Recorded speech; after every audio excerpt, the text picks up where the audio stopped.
तो बच्चों आज की क्लास हमारी काफ़ी इम्पोर्टेंट होने वाली है और इस क्लास के अंदर हम लोग जो पढ़ने वाले हैं वो पढ़ने वाले हैं गॉसियस लॉ की एप्लीकेशन। गॉसियस लॉ की जो हमारे पास एप्लीकेशन है उसको हम आज डिस्कस करेंगे इंशाल्लाह यहाँ पर।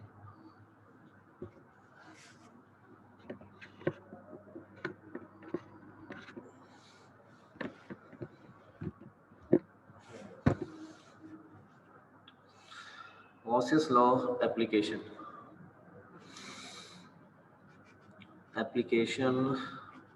Of Gauss's law.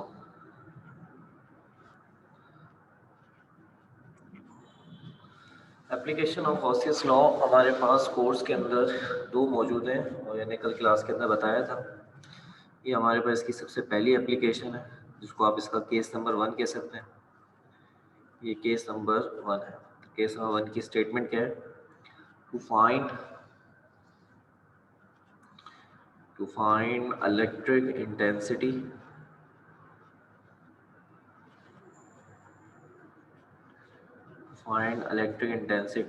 near a point. Find electric intensity near a point from a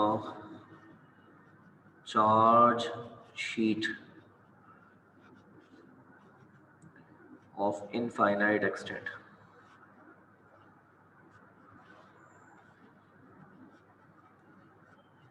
ये हमारे पास केस है, इसकी स्टेटमेंट है।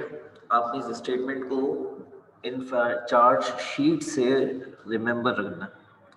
जो चार्ज शीट लिखा हुआ आ रहा है इससे आपने ये केस रिमेंबर रखना है कि आपने इलेक्ट्रिक इंटेंसिटी निकालनी है एक पॉइंट से जो कि एक चार्ज शीट के नज़दीक हो।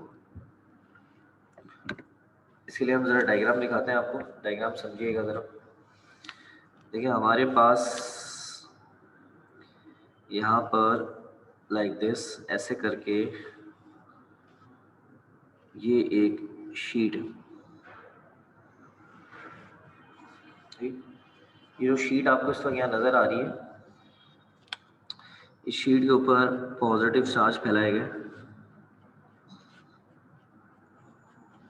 ये पॉजिटिव चार्ज की जगह पर नेगेटिव चार्ज भी आप फैला सकते हैं। इससे हमारे टॉपिक पे कोई फ़र्क नहीं पड़ने वाला। ये हमने इसके ऊपर ये चार्जेस फैलाए हुए हैं सारे। ये चार्जेस यूनिफॉर्मली डिस्ट्रीब्यूट हुए हैं, यानी ये हर जगह पर यकसा फैले हुए हैं। हम ये नहीं कहेंगे किसी एक जगह पर कम है, एक जगह पर ज़्यादा, या किसी दूसरी जगह पे कम और वहाँ ज़्यादा। ये यूनिफॉर्मली डिस्ट्रीब्यूट हुए हैं सारे के सारे चार्जेस। अब ये शीट आप यहाँ से फर्दर एक्सटेंड कर सकते हैं, यानी मज़ीद और आगे बढ़ा सकते हैं। ये शीट आप यहाँ से एक्सटेंड कर सकते हैं, मज़ीद आगे बढ़ा सकते हैं। ये शीट आप यहाँ से एक्सटेंड कर सकते हैं, मज़ीद आगे बढ़ा सकते हैं। ये शीट आप यहाँ से एक्सटेंड कर सकते हैं, यानी यहाँ से मज़ीद बढ़ा सकते हैं। ऐसी शीट को हम लोग कहते हैं इनफाइनाइट एक्सटेंड शीट। ये इनफाइनाइट एक्सटेंड शीट है। ये प्रैक्टिकली पॉसिबल नहीं है, सिर्फ सपोज किया गया है ऐसा, वरना हकीकत में शीट का सिर्फ ये एक टुकड़ा हो सकता है, शीट का सिर्फ ये एक हिस्सा हो सकता है, बस इसके अलावा ये कुछ नहीं होगा। बस ठीक है, यहाँ तक बात समझ में आ रही। अब हमने यहाँ पर एक पॉइंट पी ले लिया इस जगह पे। ये देखिए ये ना, ये पॉइंट पी जहाँ मैंने लिया है, मुझे इस पॉइंट पी पर ये जो चार्जेस हैं, इन चार्जेस से बनने वाली इलेक्ट्रिक फील्ड की इलेक्ट्रिक इंटेंसिटी के लिए एक फॉर्मूला बनाना है। जितने भी चार्जेस आपको नज़र आ रहे हैं, तमाम चार्जेस से ऐसे करके यूं करके इलेक्ट्रिक फील्ड की लाइनें ऐसे निकलेंगी ऊपर की तरफ, और ऐसे ही नीचे की तरफ भी है। ये पॉइंट पी आप ऊपर लेके ड्राइव कर लें फॉर्मूला, या इधर की तरफ रख के फॉर्मूला ड्राइव कर लें, इससे कोई फ़र्क नहीं पड़ता, answer will be the same. अब आपने अगर यहाँ पर इलेक्ट्रिक इंटेंसिटी का फॉर्मूला निकालना है तो आपने वो फॉर्मूला कैसे निकालना है? तो उसका जवाब है with the help of Gauss's law. Gauss साहब का कानून यूज़ करना है। तो गॉस साहब का कानून यूज़ करने की पहली शर्त क्या है? गॉसियन सरफेस होनी चाहिए। जब तक गॉसियन सरफेस नहीं होगी, गॉसियस साहब का लॉ नहीं पढ़ा जा सकता। गॉसियन सरफेस क्या होती है भाई? गॉसियन सरफेस एक इमेजनरी सरफेस होती है जो किसी ज्योमेट्रिकल शेप से मैच कर सकती है और मैच नहीं भी कर सकती। और इस सरफेस की क्या खास बात है आपने चैट में बताना है मुझे, शाबाश। इस सरफेस की क्या खास बात है, इसके अंदर क्या चीज लाजमी तौर पे बंद होनी चाहिए, शाबाश चैट पे बताएंगे। वेरी गुड, शाबाश शाबाश। मिर्ज़ा कल क्लास में नहीं थे लेकिन उन्होंने हमें जवाब सही दिया, गुड। इसमें चार्जेस बंद होने चाहिए। अब हर एक केस के हिसाब से गॉसियन सरफेस अलग अलग है, ठीक है। तो यहाँ जो गॉसियन सरफेस ली जाती है वो एक सिलेंडर लिया जाता है। सिलेंडर याद रखें एक ऐसी सरफेस होती है जो कि इनक्लोज होती है, बंद होती है। अब ये सिलेंडर देखें, मैं यहाँ से आपको बनाकर दिखाता हूँ कैसे बनाया जा रहा है। ये सिलेंडर इस तरह बनाया जा रहा है, ये जो पॉइंट पी है ये बिल्कुल इसकी सरफेस पे आना चाहिए और ये सिलेंडर इस शीट के आर पार गुजरेगा, इस शीट के आर पार गुजरेगा लाइक दिस, ऐसे में। अब ये बात आपके जहन में होनी चाहिए कि ये एक इमेजनरी सिलेंडर है, तो ये शीट से जब आर पार गुजरेगा ऐसे करके लाइक दिस, तो ये सिलेंडर जो इस शीट से आर पार गुजर रहा है तो ये शीट को टेयर आउट नहीं करेगा, शीट को फाड़ेगा नहीं, क्योंकि ये एक इमेजनरी सिलेंडर है, हकीकत में सिलेंडर यहाँ मौजूद नहीं है बेटा। तो अगर ये शीट को नहीं फाड़ेगा तो क्या ये वाला हिस्सा जिसपे मैं ऐसे करके डॉटेड दिखा रहा हूँ आपको, तो क्या ये वाला हिस्सा इस वक्त शीट का हिस्सा है? आपने यस और नो में जवाब देना है, शाबाश। और अगर ये हिस्सा शीट का है, वेरी गुड, अगर ये हिस्सा शीट का है, बहुत अच्छे रिप्लाई आ रहे हैं आप सबकी तरफ से, शाबाश, बहुत अच्छे अंदाज से पढ़ रहे हैं। अगर ये हिस्सा शीट का है तो क्या इस वक्त शीट का ये हिस्सा जिसमें हमें चार्जेस नजर आ रहे हैं, क्या ये हिस्सा सिलेंडर का हिस्सा बन गया? शाबाश। ये हिस्सा शीट का है और ये सिलेंडर का हिस्सा बन गया, और अगर ये हिस्सा सिलेंडर का हिस्सा बन गया तो क्या इस सिलेंडर के अंदर हमें चार्जेस बन नजर आ रहे हैं? आपने यस और नो में जवाब देना है, शाबाश।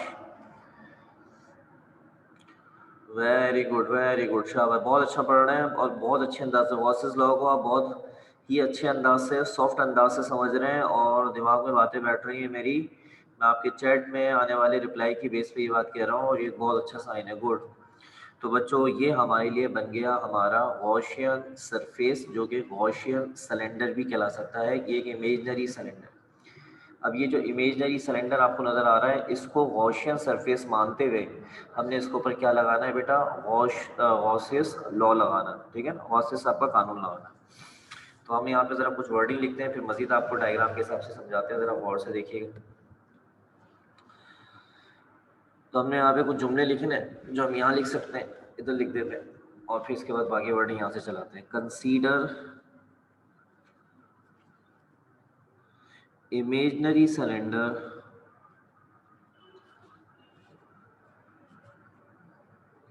एज गॉसियन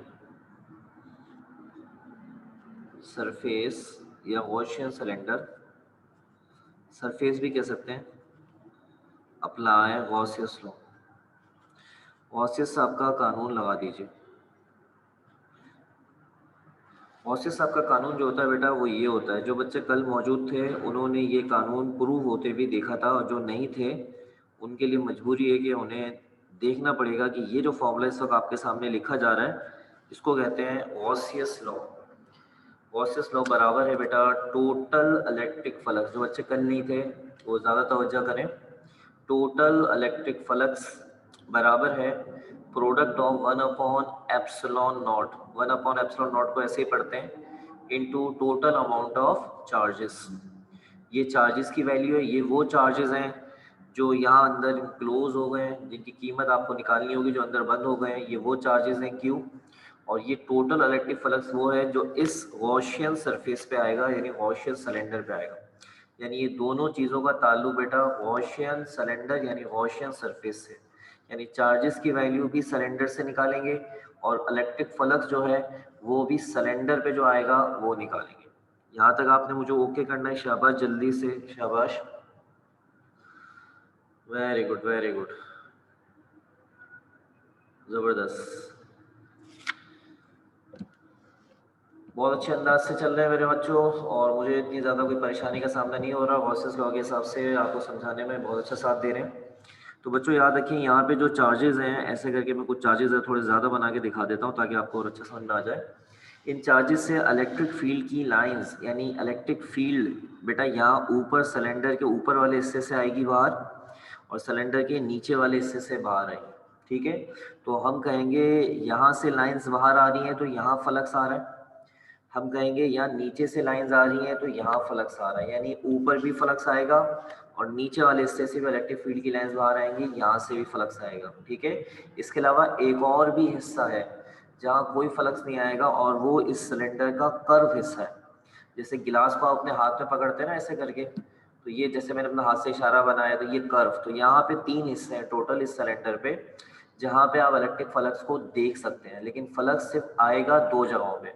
एक इलेक्ट्रिक फ्लक्स यहाँ पर आएगा ऊपर वाले हिस्से पे, एक नीचे वाले हिस्से पे, और एक हिस्सा कर्व होगा जो कहीं भी दिखाया जा सकता है, उस पर कोई फ्लक्स नहीं आएगा। क्यों नहीं आएगा? यहाँ से इलेक्ट्रिक फील्ड की लाइंस निकल सकती है, यहाँ से इलेक्ट्रिक फील्ड की लाइन निकल सकती है, लेकिन उस कर्व हिस्से पे इलेक्ट्रिक फील्ड की लाइंस नहीं आएंगी। ठीक है, तो हम यहाँ पर बोलेंगे ये ऊपर वाला जो हिस्सा है ये है S1।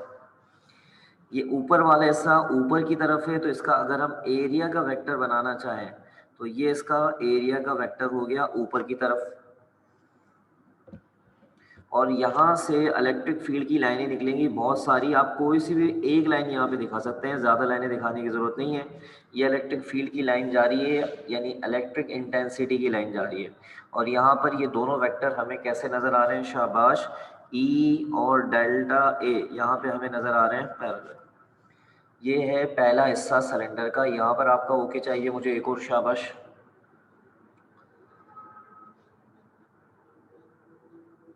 वेरी गुड, आज ओके की लाइन लगानी है हमें, शाबाश,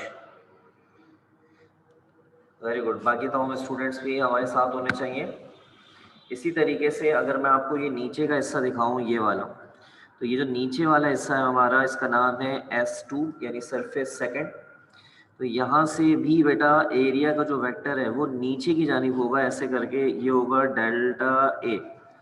और यहाँ से भी बेटा इलेक्ट्रिक इंटेंसिटी की एक लाइन इस तरीके से आएगी, और ये लाइन जो होगी ये भी इसके साथ कैसी होगी बेटा? पैरेलल। यानी S2 पर भी बेटा इलेक्ट्रिक फ्लक्स अगर हमें मिलेगा तो दोनों वेक्टर हमें कैसे मिल रहे हैं? यहाँ भी पैरेलल मिल रहे हैं। ये हमारा S2 हो गया।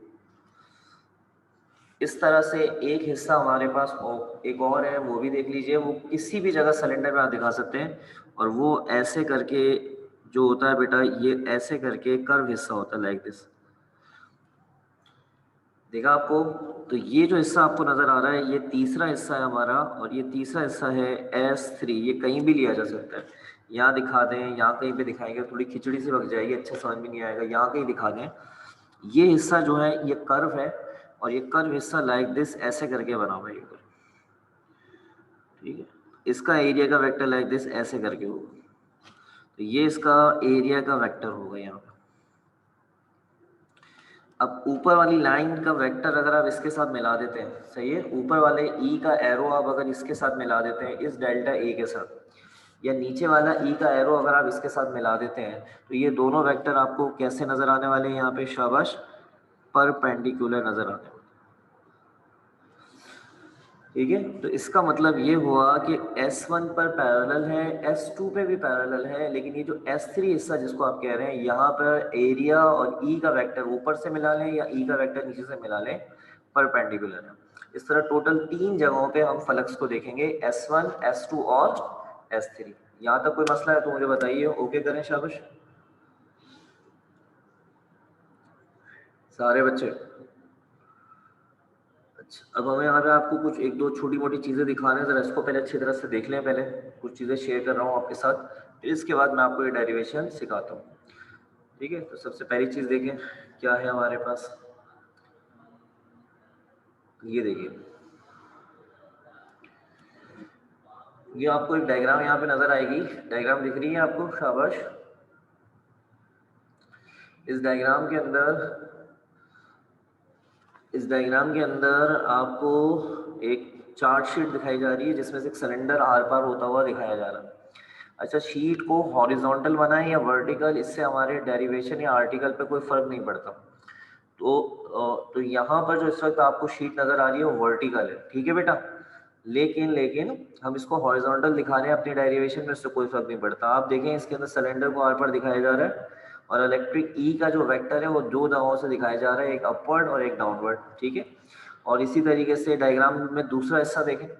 डायग्राम का जो दूसरा हिस्सा है उसके अंदर दिखाया जा रहा है, शीट को दिखाया जा रहा है दो वर्टिकल लाइनों से, और उसमें से एक सिलेंडर को आर पार दिखाया जा रहा है, और सिलेंडर जो आर पार हो रहा है उसमें ए का वेक्टर ई का वेक्टर ऊपर की तरफ पैरेलल है और नीचे यानी दूसरी तरफ भी कैसा नजर आ रहा है, पैरेलल नजर आ रहा है। यहाँ तक ओके कीजिएगा मुझे। जी दिखी थी डायग्राम, समझ में आई डायग्राम? डायग्राम दिखी थी सब बच्चों को? अच्छा जी, एक और भी डायग्राम देखें, उसमें भी आपको जरा अच्छा समझ में आएगा। जरा ये डायग्राम भी देख लीजिए। इस डायग्राम के अंदर भी आप देख सकते हैं कि एक सिलेंडर दिखाया जा रहा है और सिलेंडर के बीच में इनक्लोज चार्जेस दिखाए जा रहे हैं और तीन सरफेसेस दिखाई जा रही हैं, जैसे मैंने आपको दिखाई है, एक S1, एक S2 और एक सरफेस कहीं भी ले सकते हैं S3। जहाँ पर S1 और E दोनों पैरेलल दिखाए जा रहे हैं, यहाँ पर एंगल 0 है। S2 S3 पर क्या दिखाया जा रहा है, यहाँ भी पैरेलल है, यहाँ भी एंगल 0 है। और S3 पर E और एरिया का वेक्टर एक दूसरे के साथ कैसा दिख रहा है, परपेंडिकुलर या एंगल 90 डिग्री है, ठीक है भाई। ये वही चीज़ आपको एक डायग्राम में और दिखा दिया। यहाँ तक बताइएगा, समझ में आई बात? शाबाश, वेरी गुड। अच्छा चले, एक चीज़ आज तीसरी भी आपको दिखाते हैं कि आज आपकी तमाम चीज़ें देखने का मामला है, तो एक तीसरी चीज़ और भी देखिए। शाबाश, ये भी देखिए ज़रा, ये वीडियो है, वीडियो देखिए।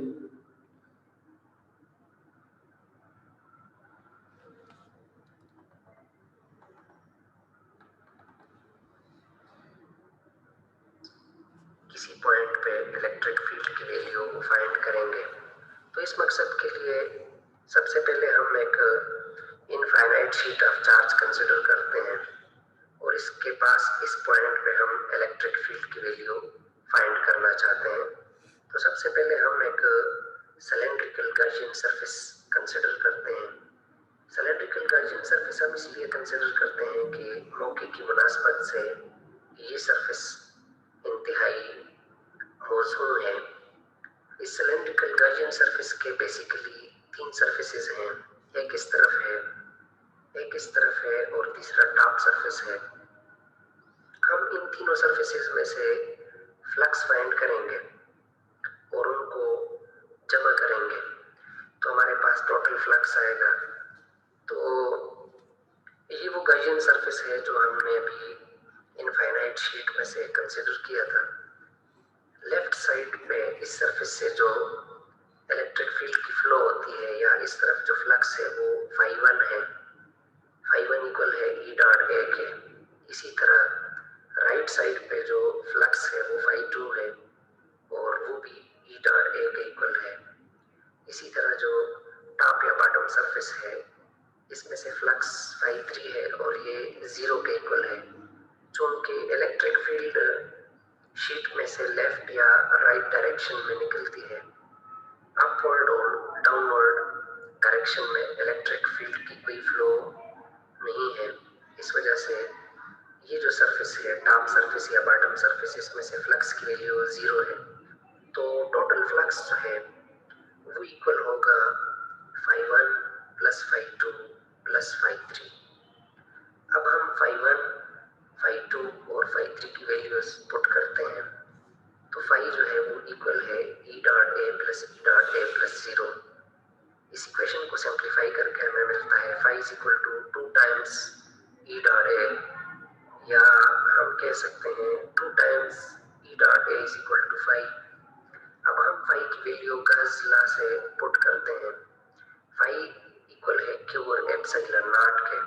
अब हम इस इक्वेशन को सिंप्लीफाई करते हैं तो हमारे पास आता है E इज इक्वल टू 1 और 2 एप्सिलॉन नॉट Q और A। Q और A जो है यानी चार्ज पर यूनिट एरिया, ये बेसिकली चार्ज डेंसिटी है। इसको हम सरफेस चार्ज डेंसिटी का नाम देते हैं। इसको सिग्मा से रिप्रेजेंट किया जाता है। तो इसकी जगह इस इक्वेशन में अगर हम सिग्मा पुट कर लें तो इलेक्ट्रिक फील्ड की वैल्यू आएगी half sigma over epsilon not. थोड़ा सा सरफेस चार्ज डेंसिटी का जिक्र करते हैं कि सरफेस। जी बच्चों बताएं, यहाँ तक बात समझ में आ गई? शाबाश। ओके करें, वीडियो क्लियर हुई?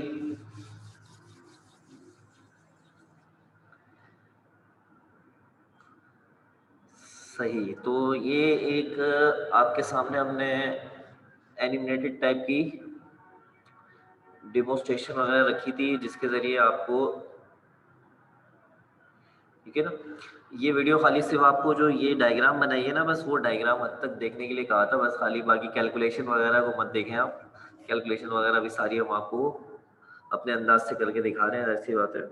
और दिखाते हैं किस तरीके से कैलकुलेशन होगी। सिर्फ डायग्राम की हद तक खाली बोला था कि डायग्राम की हद तक देखें। आइए अब यहाँ पे हम आपको सारी कैलकुलेशन सॉल्व करके दिखाते हैं। आपको अब यहाँ पे दो चीज़ें निकालनी है, जिनमें से पहली आपने हेडिंग बना ली टू फाइंड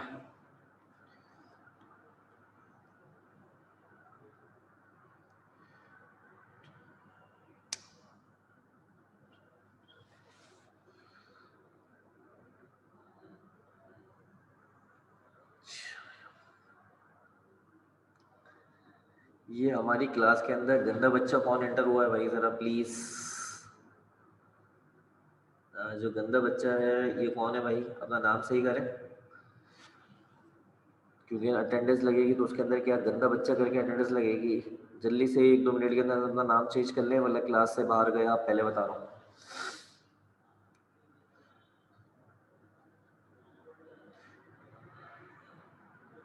बेटा अपना नाम बताइए, चैट में अपना नाम बताइए, क्या नाम है आपका?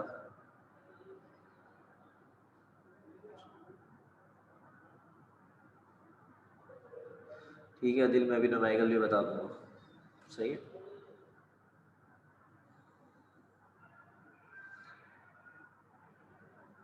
चलो आप लोग भी नज़र रखा करें, कोई बच्चा ऐसे नज़र आए तो मुझे फ़ौरन, क्योंकि मैं पढ़ा रहा होता हूँ तो बार बार ऐसा चीज़ें देख नहीं रहा होता, तो मुझे फ़ौरन बता दिया करें, तो इंशाल्लाह ताला मैं उसको क्लास से आउट कर दूंगा। हमें निकालना है to find total electric flux, to find total electric flux हमें यहाँ पे निकालना है।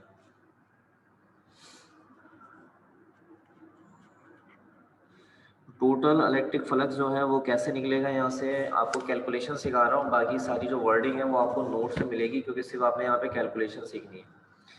टोटल इलेक्ट्रिक फ्लक्स जो होगा वो 3 हिस्सों पर आया है। पहला हिस्सा जो है वो है S1, दूसरा हिस्सा जो आया है वो है S2, और तीसरा हिस्सा जो आया है वो है S3। अब यहाँ पे हम सॉल्व करना शुरू करते हैं इसको। सबसे पहले फ्लक्स का फॉर्मूला होता है E डॉट डेल्टा ए। ये फॉर्मूला आपने S1 पे लगाया है, फिर आपने लगाया E डॉट डेल्टा ए, ये S2 पे लगाया है, फिर फॉर्मूला लगाया E डॉट डेल्टा ए, ये आपने S3 पे लगाया फॉर्मूला। ठीक है। अब हर जगह पर आपने क्या करना है, इनको खोलना है और सॉल्व करना है। तो ये देखें ऐसे खुलेगा E delta A cos. S1 पर आपको दिखाया था हमने एंगल कितना था, 0 degree. E delta A, S2 पे भी हमने आपको दिखाया था एंगल कितना था, 0 डिग्री। और E डेल्टा ए यहाँ पर कर सकते हैं, लेकिन अपना अपना तरीका है, अपने अपने अंदाज से कर सकते हैं, एक ही बात है, कोई फर्क नहीं पड़ेगा। ठीक है बेटा, एक ही बात है। अच्छा, इसके बाद तीसरा आ जाएगा cos 90 डिग्री। यहाँ तक मुझे ओके कर दें, सब बातें समझ में आ रही है, यस और नो? तो ये हो जाएगा E delta A cos 01, E delta A cos 01, और ये हो जाएगा E डेल्टा ए cos 90 0। तो ये हमारे पास हो जाएगा जनाबे वाला E delta A plus E delta A और E डेल्टा ए 0। ठीक है, पूरा प्रॉपर स्टेप के जरिए हमने करा दिया, और इसका जवाब जो फाइनल हमारे पास यहाँ बन रहा है वो बन रहा है 2E डेल्टा ए। ठीक है, ये हमने टोटल इलेक्ट्रिक फ्लक्स निकाल लिया। अब हमें निकालना है चार्जेस, यानी कितना चार्ज उस गॉसियन सिलेंडर के अंदर इनक्लोज हो गया है, बंद हो गया है, उसकी वैल्यू निकालनी है। दो वैल्यूज हमें यहाँ निकालनी होती हैं, जिससे गॉसियन साहब की जो इक्वेशन है वो सॉल्व हो जाती है। अब हम निकालेंगे to find total amount of charges, to find total amount of charges. Total amount of charges को निकालने के लिए यहाँ पर एक डेफिनेशन है, और वो डेफिनेशन हो जाती है surface charge density. Surface charge density बहुत आसान है। अगर आपके पास कोई सरफेस है जिस पे आपने चार्ज फैलाया हुआ है, जितना चार्ज है डिवाइडिंग बाय सरफेस एरिया, जितना चार्ज फैलाया है डिवाइडिंग बाय सरफेस एरिया, उस सरफेस के एरिया से डिवाइड करेंगे उस चार्ज को, तो जो जवाब निकलता है उसको कहते हैं surface charge density, according to definition of surface charge density. Surface charge density बच्चों, सरफेस चार्ज डेंसिटी का ये फॉर्मूला होता है, ये सरफेस चार्ज डेंसिटी का सिंबल होता है, इसको कहते हैं सिग्मा। ठीक है, जो उन्होंने सिंबल बनाया था वो सही सिंबल नहीं था, असल सिंबल ये, इसको कहते हैं सिग्मा। ये सिग्मा जो है इसका नाम है सरफेस चार्ज डेंसिटी, और इसका फॉर्मूला होता है total charges divided by surface area. Total charges divided by surface area. ठीक है बेटा, जितना चार्ज आप किसी सरफेस के ऊपर फैलाएंगे, कितना चार्ज आप इस सरफेस पे फैलाएंगे, उसको उसी सरफेस एरिया से डिवाइड करेंगे, तो ये बनेगा सरफेस चार्ज डेंसिटी। सो surface charge density, total charge कितना था, शाबाश, क्यू। कितना चार्ज फर्ज कर लें, आपने वहाँ पर जो गॉसियन सिलेंडर के अंदर जो चार्ज बंद हुआ उसे आपने क्या मान लिया, क्यू। और जो गॉसियन सिलेंडर का जो एरिया है वो है डेल्टा ए। ठीक है बेटा, डायग्राम देखिए, यहाँ जो ये चार्जेस नज़र आ रहे हैं इसको क्यू मान लिया आपने, और ये इसका जो गोल आपको नज़र आ रहा है इसका एरिया वही है जो नीचे वाले गोल का, नीचे वाले का डेल्टा है, तो ये भी डेल्टा ए ही होगा। ऊपर वाला भी डेल्टा ए था तो ये भी डेल्टा ए ही होगा, इसलिए यहाँ पे आ गया delta A. Delta A divide है, वहाँ जाकर क्या करेगा, मल्टीप्लाई, और ये चार्ज की वैल्यू भी आ गई आपके पास, surface charge density into delta A. सब बच्चे यहाँ तक ओके करेंगे, सारी वैल्यूज समझ में आ चुकी हैं। इन तमाम वैल्यूज को इक्वेशन नंबर 1 में सब्स्टिट्यूट कर देंगे। पुटिंग ऑल वैल्यूज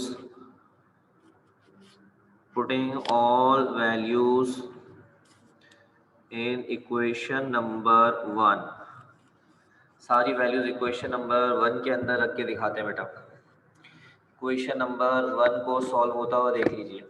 ठीक है, इक्वेशन नंबर 1 को इम्प्लाइज करते हैं। सबसे पहले इक्वेशन नंबर 1 में क्या लिखा हुआ था, total electric flux. Total electric flux ये लिखा हुआ 2E डेल्टा ए, फिर आएगा 1 अपॉन एप्सिलॉन नॉट, फिर आएगा बेटा टोटल चार्जेस, ये रहा टोटल चार्जेस की value, surface charge density delta A. आपने डेरिवेशन किसके लिए करनी है, ई के लिए करनी है, तो यहाँ से 2 और डेल्टा ए को हटाइए, 2 डेल्टा ए मल्टीप्लाई, नीचे जाके क्या करेंगे, डिवाइड, तो ये फॉर्मूला कुछ ऐसे लिखा जाएगा, सरफेस चार्ज डेंसिटी डेल्टा ए, और साथ में आ गया 2 डेल्टा ए एप्सिलॉन नॉट। आपने यस और नो में जवाब देना है मुझे। यहाँ से 2 और डेल्टा ए नीचे जाके डिवाइड हो रहा है एप्सिलॉन नॉट के पास, और सिग्मा यानी सरफेस चार्ज डेंसिटी और डेल्टा ए ऊपर आ गया। यहाँ से ये डेल्टा ए और डेल्टा ए कैंसिल हो गया, तो जो जवाब आपके पास यहाँ पर आ रहा है वो आ रहा है surface electric intensity is equal to surface charge density divided by twice epsilon naught. So this is the formula for the electric intensity. ठीक है, इक्वेशन नंबर 1 आप बेटा देख लें, ये इक्वेशन नंबर 1 आपके सामने। अब देख लें और फिर इसके बाद ओके करें जल्दी से, शाबाश। इक्वेशन नंबर 1 देख लें और फिर इसके बाद ओके करें। अब समझ में आ गया, इक्वेशन नंबर 1 में ये आपने टोटल इलेक्ट्रिक फ्लक्स की वैल्यू रखी है, इसकी जगह पर आपने जो वैल्यू पुट की है वो थी 2E डेल्टा ए, इसकी जगह ये रखा था आपने, और ये जो आपको नजर आ रहा है इसकी जगह पे आपने रखा था सिग्मा डेल्टा ए। सेट है, यहाँ तो कोई मसला। तो बच्चों ये आपके पास इलेक्ट्रिक इंटेंसिटी का फॉर्मूला बनकर आ चुका है। इस फॉर्मूले के अंदर काफ़ी अहम किस्म की बातें हमें दिख रही हैं कि ये ई जो आ रहा है वो सिर्फ और सिर्फ सरफेस चार्ज डेंसिटी के ऊपर क्या कर रहा है बेटा, डायरेक्टली डिपेंड कर रहा है। यानी अगर हम जो शीट हमने जो बनाई है, शीट की बात कर रहा हूँ, उस शीट की सरफेस चार्ज डेंसिटी अगर कम होगी तो इलेक्ट्रिक इंटेंसिटी भी कम आएगी। और अगर शीट की, क्योंकि आपने शीट से इलेक्ट्रिक इंटेंसिटी निकाली है, तो अगर सरफेस चार्ज डेंसिटी शीट की ज़्यादा होगी तो इलेक्ट्रिक इंटेंसिटी भी ज़्यादा आएगी। ठीक है। दूसरा, आप मुझे क्या बताएंगे कि अगर ये पॉइंट जो आपको नज़र आ रहा है पी, ये अगर फर्ज कर ले इस शीट से 5 सेंटीमीटर के फासले पर है, और अगर यही पॉइंट भी 10 सेंटीमीटर के फासले पे चला जाएगा, तो इलेक्ट्रिक इंटेंसिटी की वैल्यू जो आपने फर्ज कर लें 5 पे निकाली है, ठीक है, तो बताइए 10 पर वो वैल्यू क्या हो जाएगी, बढ़ जाएगी या कम हो जाएगी? शाबाश।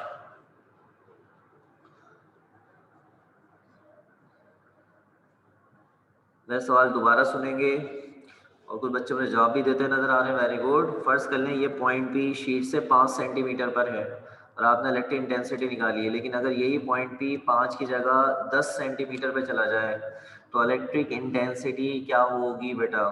4 ऑप्शन देता हूँ आपको। कम हो जाएगी, बढ़ जाएगी, वही रहेगी, जीरो हो जाएगी। जल्दी से जवाब देना है आपने। शाबाश। सारे बच्चे जल्दी से। तमाम के तमाम स्टूडेंट में मेरे ख्याल से सिर्फ एक ही हमारी स्टूडेंट थी यही लड़कियों में जिनका जवाब सही आया। अब एक दो का मुझे और भी नजर आ रहा है कि जवाब सही आ रहा है। बेटा 5 पर और 10 पर बढ़ेगी या कम होगी, उसको चेक करने के लिए फॉर्मूला देखना पड़ेगा। फॉर्मूले के अंदर आपको अगर डिस्टेंस नजर आ रहा है, देखिए, तो फिर ये 5 और 10 के हिसाब से इसकी बात होगी। तो फॉर्मूले में कहाँ पर है बताइए डिस्टेंस का सिंबल, यानी आर। ये थोड़ी डिस्टेंस है, ये तो surface charge density, epsilon not तो कांस्टेंट है। क्या आपको फॉर्मूले में कहीं कोई डिस्टेंस का सिंबल नजर आ रहा है? आपने यस और नो में जवाब देना है मुझे जल्दी से। शाबाश। तो क्या जवाब दिया आपने कि फॉर्मूले में कहीं भी यस? बेटा डिस्टेंस यानी आर का सिंबल तो नजर नहीं आ रहा, तो इसका मतलब क्या हुआ बेटा, ये इलेक्ट्रिक इंटेंसिटी फासले पे डिपेंड नहीं करती। यानी अगर आप फासला 5 रखें या 10 रखें, इलेक्ट्रिक इंटेंसिटी की लाइनें जैसे 5 तक पहुंच रही हैं वैसी 10 तक भी पहुंचेंगी और इलेक्ट्रिक इंटेंसिटी रिमेन सेम रहेगी। ये मैं नहीं कह रहा, ये बेटा ये फार्मूला कह रहा है। ये बेटा इलेक्ट्रिक इंटेंसिटी फासले पे डिपेंड नहीं करती। यहाँ तक आपने मुझे ओके करना है और बताना है कि आपको यहाँ तक सारी बातें अच्छी तरीके से समझ में आ चुकी हैं। ठीक है, वेरी गुड। उम्मीद करता हूँ आपको गॉसेस लॉ बहुत अच्छा समझ में आया होगा। प्रेजेंटेशन के साथ आज हमने क्लास ली थी अपनी। ये केस यहाँ पर आके बोर्ड के हिसाब से खत्म हो गया है। एग्जाम के हिसाब से कैसे तैयार किया जाता है मैं आपको तरीका बता देता हूँ, ताकि अगर आप तैयार करना चाहें तो तैयार कर लें। जैसा कि आप जानते हैं फरवरी में एग्जामिनेशन है और उसके अंदर ये टॉपिक यकीनन गोल्डन टॉपिक के तौर पे होगा। तो बेटा इलेक्ट्रिक गॉसेस लॉ की पहले स्टेटमेंट याद करें, फिर ये वाला जो केस है इसकी डायग्राम आपने मेरी वाली, डेरिवेशन पूरी ओवरऑल मेरी वाली, और डेरिवेशन के अंदर जो वर्डिंग है वो नोट से उठानी है आपने। वो वर्डिंग आप नोट से पढ़ लें और उसको अपने तौर पे लिखने की कोशिश भी कर सकते हैं आप, या पहले अच्छी तरह वो वर्डिंग पढ़ लिया करें तो आपको मेरी सारी बातें याद आ जाएंगी। उसको अपने हिसाब से मोल्ड अप कर लें और ये टॉपिक आपका तैयार हो जाएगा। ये टॉपिक मजीद आगे बढ़ेगा। 2 शीटें हम आपको दिखाएंगे। दोनों शीटें जो होंगी उनमें से एक पॉजिटिव शीट होगी और एक नेगेटिव शीट। अच्छा, शीट पॉजिटिव हो या नेगेटिव, फॉर्मूले पे इसका कोई इफेक्ट नहीं पड़ेगा, क्योंकि पॉजिटिव हो तो भी ये फॉर्मूला रहेगा, नेगेटिव हो तो भी ये फॉर्मूला रहेगा। तो बेटा एक बात ध्यान में रखें, शीट पॉजिटिव और नेगेटिव उन दोनों के दरमियान पॉइंट पी को रख देंगे।